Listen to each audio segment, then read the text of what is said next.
15 वर्षाखालील चुरशीच्या अंतिम फुटबॉल सामन्यात बेळगावच्या मानस फाउंडेशननं यजमान गडिंग्लज युनायटेड स्कूलचा 2-0 असा पराभव करून विजेतेपदासह अभिजित चव्हाण चषक पटकावला।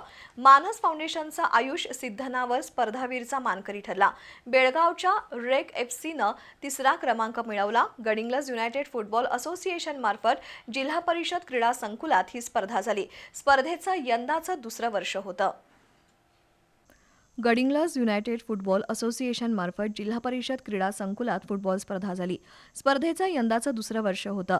अंतिम सामन्यात पूर्वार्धात युनायटेड स्कूलनं सूत्रबद्ध खेळ करत बेळगाव संघाला 0-0 असं बरोबरीत रोखलं। उत्तरार्धात 17व्या मिनिटाला मानसच्या जहीन मुल्लानं मैदानी गोल करून संघाचं खातं उघडलं। पाठोपाठ बरोबरीची मिळालेली सोपी संधी युनायटेडच्या आलोक पाटीलनं वाया घालवली। शेवटच्या मिनिटाला जहीननं गोल क्षेत्राबाहेरून उत्कृष्ट फटका मारून दुसऱ्या गोलची नोंद करत विजेतेपदावर शिक्कामोर्तब केलं। युनायटेडच्या दर्शन तरवाळ, स्वरूप शेटके तर बेळगावच्या उजेर रोटीवालेनं उत्कृष्ट खेळ केला।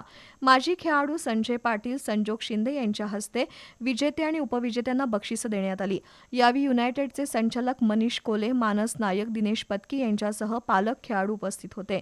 रवळनाथ हाऊसिंगच्या संचालिका म्हणून निवड झालेल्या राजश्री कोले यांचा सत्कार करण्यात आला।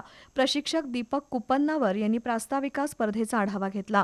समन्वयक सत्यम पाटील, कमरान अत्तार यांचाही गौरव झाला। सौरभ जाधव यांनी स्वागत केलं। यासीन नदाफ यांनी मनोगत व्यक्त केलं। दरम्यान उपांत्य फेरीत पराभूत झालेल्या रेग एफसीला सरस गोल सरासरीवर तिसरा तर युनायटेड स्कूल ब संघाला चौथा क्रमांक देण्यात आला।